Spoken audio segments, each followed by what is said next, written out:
Assalamualaikum warahmatullahi wabarakatuh. Perkenalkan, nama saya Dunia Verika dari kelompok 4. Di sini saya akan mempresentasikan tentang hukumnya memakai cadar dan isbal menurut Muhammadiyah. Kata cadar adalah jilbab daerah yang menutup seluruh tubuh kecuali mata. Cadar dalam bahasa Arab disebut juga dengan niqab yang dipakai oleh sebagian dari kaum muslimah sebagai kesatuan dengan jilbab atau hijab. Adapun keduanya mempunyai perbedaan, yakni hijab yang diartikan sebagai penutup seluruh tubuh perempuan, sedangkan al-niqab diartikan sebagai penutup wajah perempuan muslimah saja. Dalam sejarahnya, pemakaian cadar bermula dari mitos lama yang diyakini oleh orang-orang Yahudi, yakni tentang perempuan yang dalam masa haid.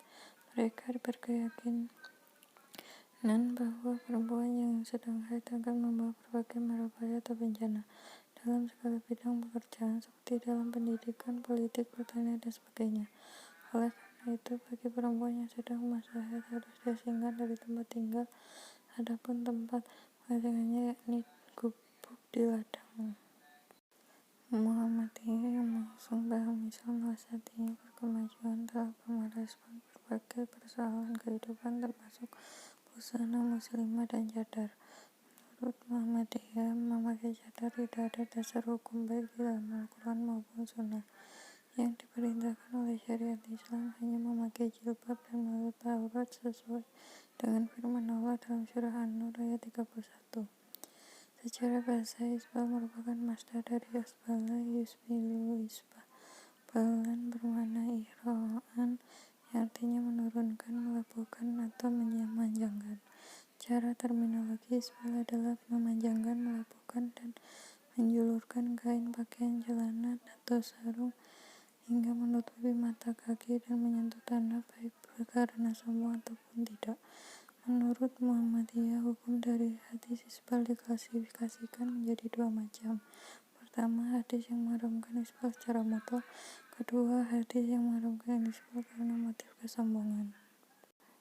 Contoh hadis yang menunjukkan mutlak atau keumuman haramnya isbal diriwayatkan dari Abu Hurairah radhiyallahu dari Nabi SAW bersabda, bagian kain yang berada di bawah kedua mata kaki tempatnya adalah neraka.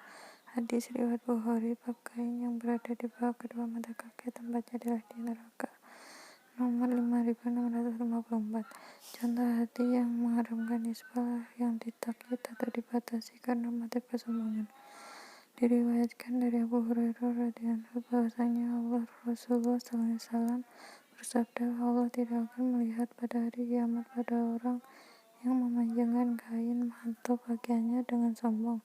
Hadis riwayat Al-Bukhari, kitab masalah pakaian, bab siapa yang memanjangkan pakaiannya dengan motif kesombongan, nomor 5655. Sekilas terpahami dari riwayat-riwayat di atas bahwa isbal adalah haram karena Allah mengancam pelakunya dengan api neraka, baik disertai kesombongan maupun tidak, sebagaimana riwayat dari Abu Hurairah radhiyallahu di atas. Riwayat nomor 1.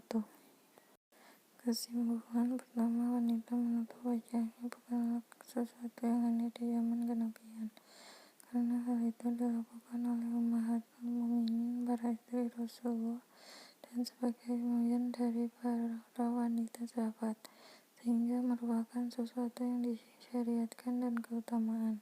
Kedua, membuka wajah juga dilakukan oleh sebagian sahabiah, bahkan hingga akhir masa kehidupan Nabi SAW, dan berlanjut pada perbuatan wanita-wanita pada zaman setelahnya.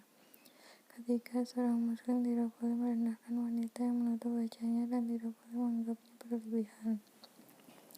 Keempat, dalil-dalil yang disebutkan para ulama yang mewajibkan cadar begitu kuat, menunjukkan kewajiban wanita untuk berhijab, menutupi diri dari laki-laki, dan berjilbab serta menutupi perhiasannya secara umum. Dalil-dalil yang disebutkan para ulama yang tidak mewajibkan cadar begitu kuat, menunjukkan bahwa wajah dan telapak tangan wanita bukan aurat yang harus ditutup.